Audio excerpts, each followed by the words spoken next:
Picture this, a family dinner, laughter echoing, glasses clinking, everyone toasting the golden child's latest medal. But me? I'm shoved to the corner, invisible, my plate untouched, their words cutting deeper than any knife. You'll never be anything, they sneer, my own blood dismissing me like trash. They mocked my dreams, called me a dropout, a nobody who'd never survived the real world. The injustice burns, years of sweat, sacrifice, and secrets they'll never know, all buried under their smug smiles. My fists clench, heart pounding, as I swallow the rage of being erased in my own home. But in that moment, something snaps. I'm done hiding. I'm done letting their lies define me. I'm Lila Grace Carter, 32 years old, and I'm not the failure they think. I'm a colonel who stared down death, led missions they can't even dream of, and tonight, I'm ready to shatter their world with the truth. Stick with me, because this story's about to flip everything you thought you knew. The smoke from the barbecue joint curls through the air, thick with the scent of hickory and ribs, mingling with the pride that fills the room.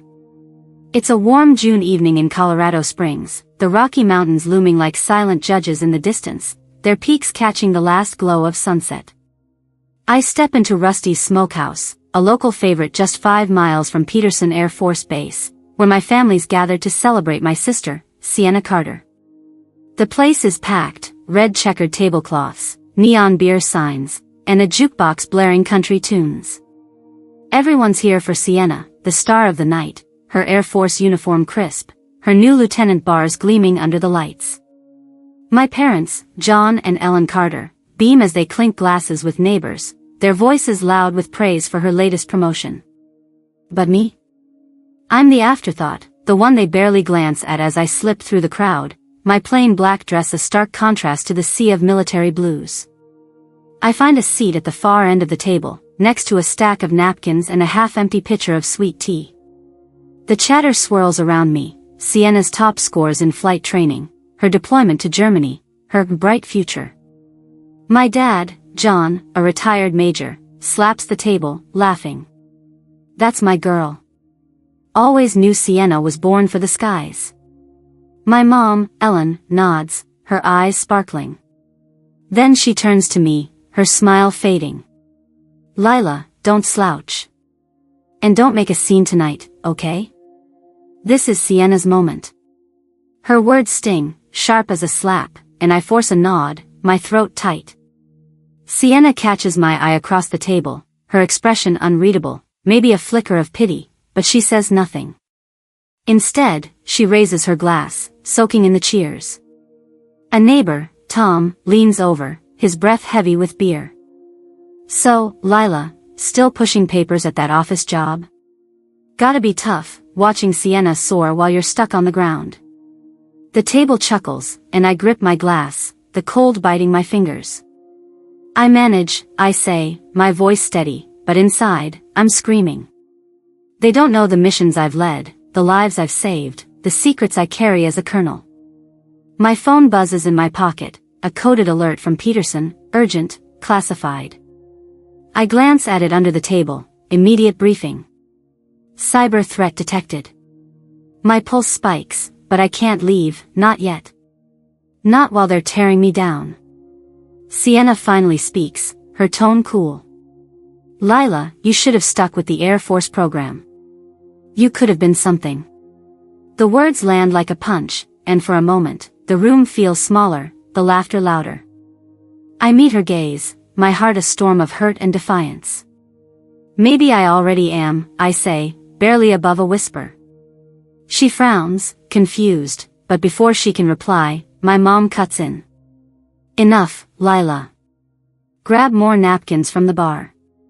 I stand, my chair scraping the floor, every eye on me, judging, dismissing. As I walk away, the phone buzzes again, the alert flashing red. Something's coming, a threat bigger than this table, bigger than their words. And I'm the only one who can stop it. I slip out of Rusty's Smokehouse, the warm June air of Colorado Springs hitting my face as the neon sign buzzes behind me. The Rocky Mountains stand dark against the horizon, a reminder of the weight I've carried for years. My phone's still vibrating, the coded alert from Peterson Air Force Base glowing red, cyber threat detected. Report now. My heart races, but I don't run, not yet. I need a moment to breathe, to shake off the sting of my family's words. Sienna's voice echoes in my head, you should have stuck with the Air Force program. If only she knew. I wasn't a dropout by choice. I was forged in fire, molded by missions that would make her medals look like trinkets. 10 years ago, I walked away from the Air Force Academy, not because I couldn't hack it, but because I was recruited for something bigger. A shadow unit, no name, no records, just a handshake and a code name, Phantom. I was 22, fresh off a breakdown nobody noticed, when a recruiter pulled me aside. You've got grit, he said. We need ghosts, not heroes. I signed up, trading my identity for a life in the dark. My first mission was in Eastern Europe, 2015, infiltrating a cybercrime ring funneling cash to insurgents. Picture me in a freezing warehouse, 20 miles from Kiev, my breath fogging as I hacked their servers, fingers numb on a laptop caked with dust. A guard spotted me, raised his rifle. I disarmed him in seconds, but not before his knife grazed my side. The scar's still there, 3 inches long, hidden under my shirt. I sent the intel back, saved a NATO convoy, and vanished before dawn. My family? They thought I was finding myself in some dead-end job. Mission after mission, I climbed. Yemen, 2018, I rerouted a drone strike to spare a village, defying orders. The data I pulled stopped a warlord, but the cost was a bullet through my shoulder. I didn't scream. I stitched it myself, 50 miles from base, under a desert moon. By 2020, I was a colonel, leading a covert team, my name erased from every database. But the secrecy came with a price. Every Christmas, I'd sit at my parents' table, hearing John boast about Sienna's flight school, while Ellen asked if I'd settle down. I'd smile, nod, and bury the truth. Then came Evan Walsh. In 2019, I was embedded with his unit in Kuwait, a joint op to secure a missile defense system. Walsh, a major then, was all charm and ambition, but I saw through him. He ordered a strike on a suspected hideout, ignoring my intel about civilian heat signatures, kids, families. I overrode his command, rerouted the missiles, saved 30 lives. Walsh was furious. You'll pay for this, Carter, he spat, his eyes cold as steel. I reported him for reckless endangerment. He was demoted, his career torched. I thought that was the end. I was wrong. Last month, an encrypted message hit my inbox, unsigned but with Walsh's digital fingerprint. You can't hide forever, Phantom. My blood ran cold. He'd gone rogue, and now, as I stand outside Rusty's, that alert on my phone means he's back. This isn't just a threat, it's personal. I'm Lila Grace Carter, and I've been running from this fight too long. Time to face it. The Colorado Springs dawn breaks sharp and cold, the Rocky Mountains casting long shadows over Peterson Air Force Base, just 8 miles from Rusty's smokehouse. It's 6 a.m., June 15, 2025, and I'm striding through the base's east gate, my black tactical jacket blending with the early light. My phone's alert from last night, Walsh's cyber threat, burns in my mind, but I'm here for a different reason, an observation of Sienna's training unit. I didn't plan to be seen, not yet. My boots crunch on the gravel, each step steady despite the storm inside me. Years of hiding, of swallowing my family's scorn, have led to this moment. I'm Lila Grace Carter, a colonel who's faced death, but today, I'm just a sister in the shadows, or so I thought. The training field is alive with cadence, recruits marching in tight formation under the watchful eye of Sergeant Marcus Reed, a legend at Peterson whose bark can make steel flinch. Sienna stands front and center, her lieutenant bars glinting, her posture flawless as she leads a drill. My parents, John and Ellen Carter, sit in the guest bleachers, 50 feet away, their faces glowing with pride for her. I slip into the back row, my visitor badge clipped low, unmarked except for a cryptic serial code only a few on base can decode. I'm here to watch, to gauge Sienna's unit, but my focus splits. Walsh's message, "You can't hide forever, Phantom," loops in my head, a warning I can't shake. Marcus's voice booms, correcting a recruit's stance, when his eyes scan the bleachers. They lock onto me, and for a split second, his stride falters. My stomach drops. He knows. I'd worked with Marcus years ago, a classified op in Syria, and he'd sworn to keep my rank secret. But now, he marches straight toward me, his boots pounding the dirt. The recruits freeze, Sienna included, her rifle mid-swing. John and Ellen lean forward, confused, whispering to each other. I grip the bench, my pulse hammering. This isn't the plan. Marcus stops 2 feet from me, snaps to attention, and raises a crisp salute. "Colonel Carter, ma'am." His voice cuts through the morning air like a gunshot. The field goes silent, a vacuum of shock swallowing every sound. Sienna's rifle slips from her hands, clattering to the ground, her eyes wide as she chokes out, "Colonel?" "Lila?" The word hangs, raw and disbelieving. My parents' jaws drop, Ellen clutching John's arm, her face pale. The recruits murmur, heads turning, whispers rippling like wildfire, "Her sister's a colonel?" I stand, my expression calm, but inside, my heart's a war drum. "At ease, Sergeant," I say, my voice low, steady. "I'm off duty. Keep this quiet." Marcus nods, his eyes flicking with respect, but the damage is done. Sienna stares at me, her confidence shattered, her gaze a mix of awe and betrayal. "You never said," she starts, but her voice cracks. John stammers from the bleachers, "Lila, what's going on?" Ellen's hand covers her mouth, her eyes searching me like I'm a stranger. I meet Sienna's stare, the weight of a decade's secrets pressing down. "You wanted me to be something," I say softly. "I've been that and more." The words land like a grenade, and for the first time, my family sees me, not the dropout, not the failure, but the colonel who's carried burdens they'll never fathom. My phone buzzes again, the alert escalating, cyber breach imminent. Walsh is moving, and this reveal just made everything more dangerous. The morning sun climbs higher over Peterson Air Force Base, its rays glinting off the barbed wire fences, but the air feels heavier now, charged with the weight of my exposed secret. It's 7:45 a.m., June 15, 2025, and I'm striding away from the training field, the echo of Marcus Reed's salute, "Colonel Carter, ma'am," still ringing in my ears. Sienna's shocked cry, "Colonel?" Lila, and my parents' stunned faces haunt me, but there's no time to process. My phone buzzes relentlessly, the red alert from last night now screaming, "Critical breach detected. Missile defense system compromised." My chest tightens. Evan Walsh isn't just threatening me, he's targeting the heart of our nation's security, and I'm the only one who knows his playbook. I duck into a secure command center, a concrete bunker 100 feet from the training field, its steel door hissing shut behind me. Inside, the air smells of ozone and stale coffee, monitors flickering with streams of code. I'm alone for now, my fingers flying over an encrypted terminal, pulling up the alert's details. The virus, Walsh's handiwork, is burrowing into the Air Force's missile defense grid, a network controlling 400 intercontinental ballistic missiles across 3 states. If it goes live, it could trigger a false launch, sparking chaos or worse.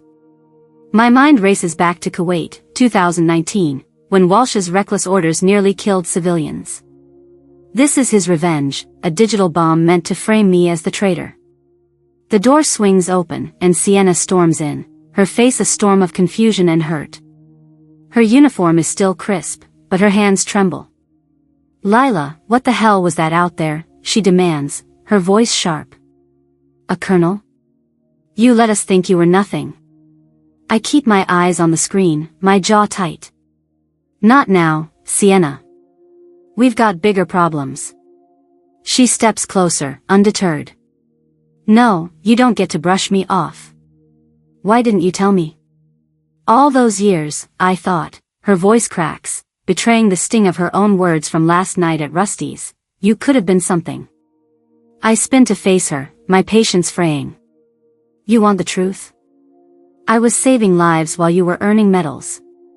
But right now, a virus is about to hijack our missiles, and I need to focus. Her eyes widen, but before she can argue, Marcus Reed enters, his presence commanding. "Colonel, I pulled the logs," he says, handing me a tablet. The breach started from a device in Sienna's barracks. My blood runs cold.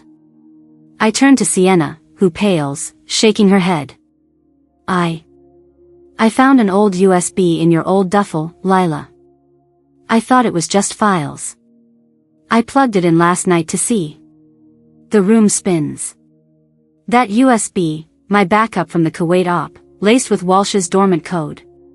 Sienna's curiosity just unleashed his trap. I could report her, end her career in a heartbeat, but I see the fear in her eyes, the same fear I felt at 22, signing my life to the shadows. "You didn't know," I say, my voice softer. "But you're helping me fix this." Marcus nods, his face unreadable. "We've got 12 hours before the virus locks us out, ma'am. What's the play?" I grip the tablet, the code's pattern sparking a memory of Walsh's tactics. "We trace it back to him," I say. "He's close, watching, waiting for me to fall." Sienna steps forward, her voice steady now. "I'm in, Lila. I owe you." For the first time, I see not just my sister, but a soldier ready to fight. The monitors pulse red, counting down. Walsh thinks he's won, but he's about to learn, I don't break. The command center at Peterson Air Force Base hums with tension, the clock ticking past 3 p.m. on June 15, 2025.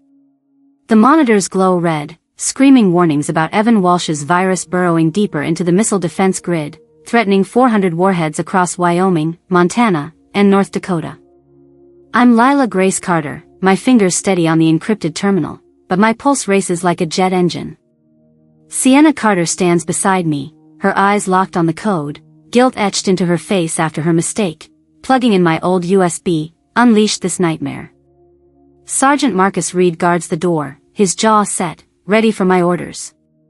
We've got less than 9 hours before the virus locks us out, potentially triggering a false launch that could spiral into global chaos. Walsh isn't just after me, he's playing for blood. I pull up the virus's signature, its patterns eerily familiar from our Kuwait op in 2019. Walsh designed it to mimic my command codes, framing me as a traitor. "He's close," I mutter, my voice low. "This is personal." Sienna glances at me, her voice shaky but determined. "How do we stop him, Lila?" I meet her gaze, seeing not just my sister, but a soldier stepping up. "We don't stop him," I say. "We trap him." I launch a decoy network, a ghost system mirroring the missile grid, built from a backup I'd hidden years ago. It's a gamble, designed to lure Walsh's virus into revealing his location. The decoy goes live, and within minutes, a signal pings, a civilian IP, 10 miles west of Peterson, in a rundown industrial park. Walsh is there, watching, thinking he's won. "Got you," I whisper, my heart pounding with a mix of dread and triumph. Marcus nods, already on his radio, coordinating a tactical team. "We move in 20 minutes, ma'am," he says, his voice like gravel.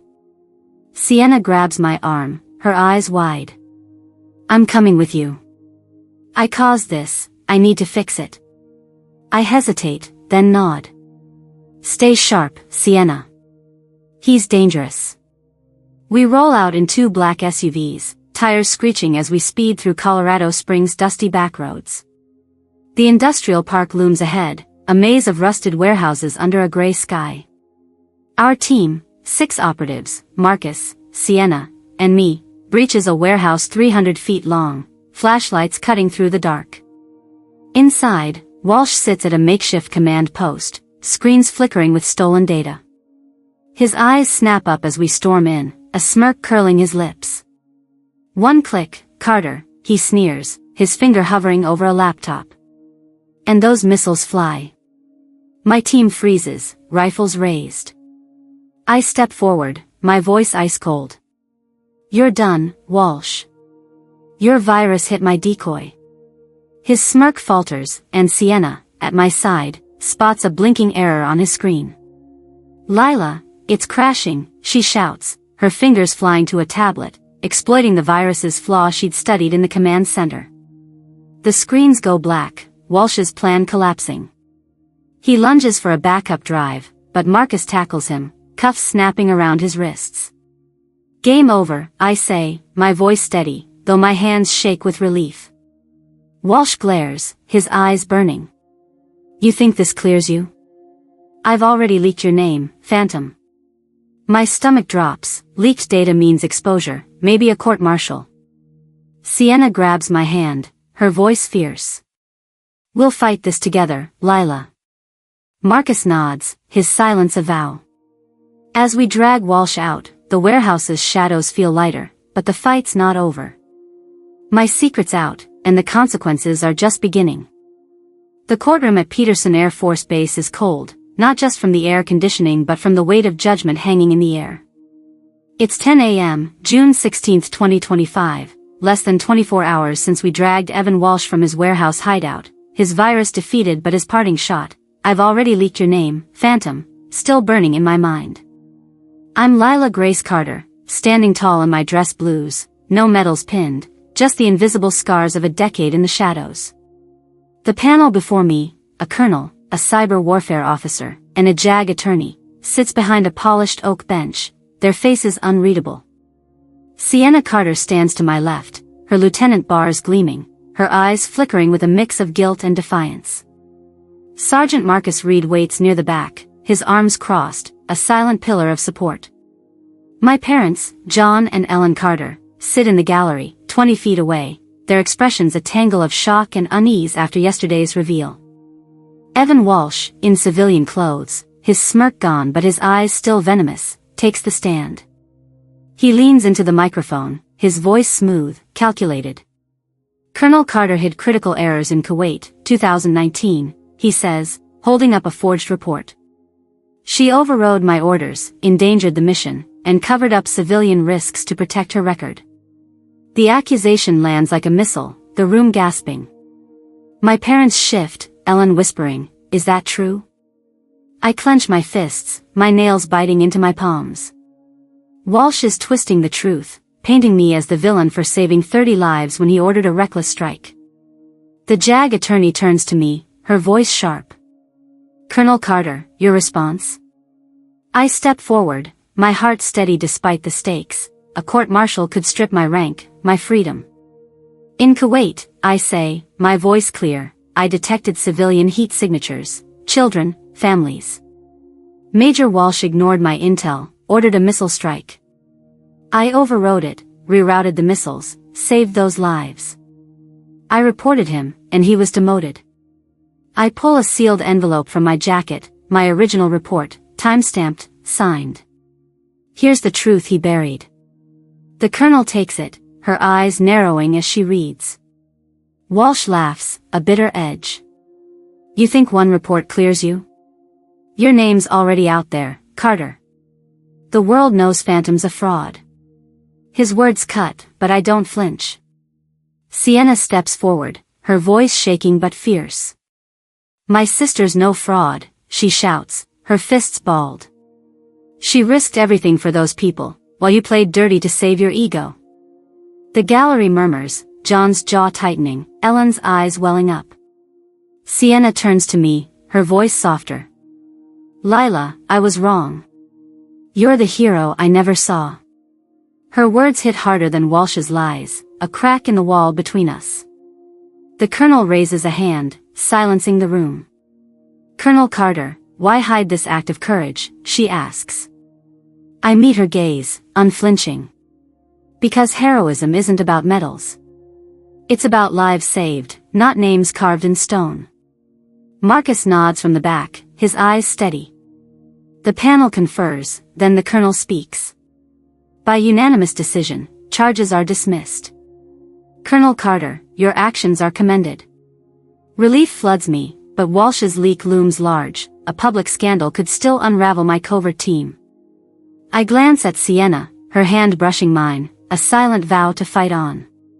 As we leave, the courtroom feels lighter, but the war isn't over. Truth won today, but exposure waits.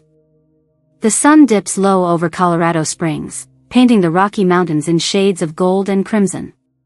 It's 6 p.m., June 16, 2025, and I'm standing on a rugged trail 7,000 feet up Pikes Peak, the city sprawling below like a map of my past. I'm Lila Grace Carter, my dress blues swapped for a simple jacket, the weight of yesterday's trial still heavy on my shoulders. Evan Walsh's words, "Your name's out there, phantom," echo, a reminder that my covert world might soon be exposed. But up here, with the wind whistling through the pines, I feel a clarity I haven't known in years. The courtroom cleared my name, but it's this moment, alone with my truth, that feels like victory. I hear footsteps crunching on the trail behind me. It's Sienna Carter, her Air Force cap tucked under her arm, her face softer than I've ever seen. She's not the brash lieutenant from Rusty's smokehouse, not the sister who once called me a failure. "Lila," she says, her voice steady but warm, "I found something in the barracks, in that old duffel you left." She holds out a small, silver pin, handcrafted, etched with the words silent strength. "I made this for you," she says, her eyes meeting mine. "For everything you did, everything you hid, so I could shine." My throat tightens, and I take the pin, its edges cool against my fingers. "Sienna, you don't owe me this," I say, but she shakes her head. "I was blind, Lila. I stood in your shadow and never saw how tall you stood. You saved lives, carried scars, and never asked for a single cheer." Her words hit deep, stitching together years of distance between us. I pin silent strength to my jacket, its weight grounding me. "You're seeing me now," I say, my voice soft but firm. "That's enough." Below us, Colorado Springs twinkles, a city built on grit and pride, much like the Air Force base that shaped us both. I think of John and Ellen Carter, my parents, who sat silent in the courtroom, their pride for Sienna now tempered with a quiet awe for me. They're home now, 10 miles away, probably grappling with the truth of their failed daughter. I don't need their applause, not anymore. I turn to Sienna, the mountain breeze carrying my words. "Strength isn't about who sees you," I say. "It's about the choices you make when no one's watching, when you stand up, even if it means standing alone." Sienna nods, her eyes glistening. "I want to be like that," she says. "Like you." I smile, a rare warmth spreading through me. "You already are," I tell her. "You just needed to see it." We stand there, sisters bound not by medals but by a shared fight, the Rockies bearing witness. Walsh's leak still looms, a storm waiting to break, but up here, I feel unshakable. I've carried secrets heavier than mountains, and I've learned that true strength doesn't shout, it endures, it forgives, it moves forward. I look out over the valley, my voice steady as I speak to you, the ones listening. You don't need a stage to prove your worth. Every choice you make, every time you rise after being knocked down, that's your victory. The pin on my jacket catches the last light, a reminder of what I've earned, not from others, but from within. This isn't the end, there's a bigger fight coming, and I'm ready. The twilight fades over Pikes Peak, the Rocky Mountains now a dark silhouette against the Colorado Springs sky. It's 7:30 p.m., June 16, 2025, and I'm back in the heart of the city, sitting at a corner table in Jack's Brew, a cozy coffee shop 3 miles from Peterson Air Force Base. The smell of roasted beans fills the air, and the hum of conversation feels like a warm embrace after the storm of the last 2 days. I'm Lila Grace Carter, my silent strength pin glinting on my jacket, a gift from my sister Sienna Carter that carries the weight of our reconciled bond.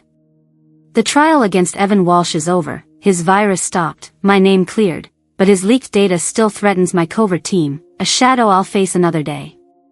For now, I'm here to share what I've learned, to pass it on to you.